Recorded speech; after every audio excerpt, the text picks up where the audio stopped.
ये वीडियो सिर्फ मनोरंजन के लिए बनाया गया है। इसका मकसद किसी भी व्यक्ति, समुदाय या धर्म को ठेस पहुंचाना नहीं है। कृपया इसे गलत अर्थ में न लें। एक गांव था, जितना खूबसूरत था उतना ही शांत। वहां रहते थे दो दोस्त, रायस्टार और ज्ञान भाई। दोनों अनाथ थे, लेकिन एक दूसरे के लिए जान देने को तैयार। साथ में एक छोटा सा जिम चलाते थे। गांव के लड़के वहां आके ट्रेनिंग लेते थे। और दूसरी तरफ एक और गांव में रहता था फाइट 444। उसके पास अपनी सेना थी, दुनिया के महंगे महंगे हथियार थे। उनमें सबसे महंगा था फाइटर जेट।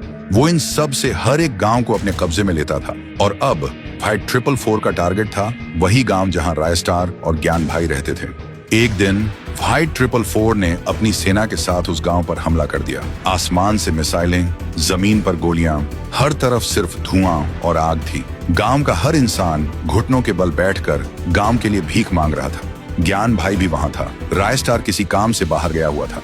फाइट 444 चिल्लाकर बोला, आज से ये गांव और इस गांव का सब कुछ मेरा है। तभी ज्ञान भाई गुस्से से बोला, ये गांव हमारा था, हमारा है और हमारा ही रहेगा। उसी वक्त उसको दो बंदूक मिलती हैं और वो दोनों हाथों से बंदूक चलाने लगता है और फिर फाइट 444 के दो आदमी को मार देता है। फाइट 444 कुछ नहीं बोलता, चुपचाप वहां से चला जाता है। गांव के लोग खुशी से उछलने लगते हैं।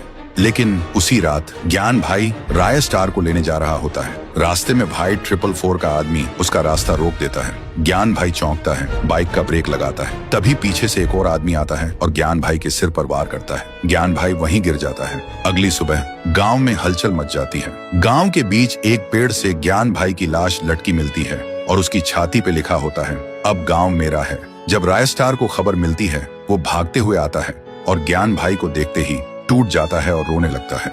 और तब से रायस्टार गांव से गायब हो जाता है। किसी को भी नहीं पता होता है वो कहाँ है। तो दोस्तों, क्या रायस्टार अपने दोस्त ज्ञान भाई की मौत का बदला लेगा? क्या वो वापस आएगा फाइट 444 से टक्कर लेने? अगर आप भी उस दर्द को महसूस कर पाए तो कमेंट में जस्टिस फॉर ज्ञान भाई लिखना मत भूलना। और अगर पार्ट 2 चाहिए तो सब्सक्राइब जरूर करना, क्योंकि कहानी यहीं खत्म नहीं होती। ये तो सिर्फ शुरुआत है।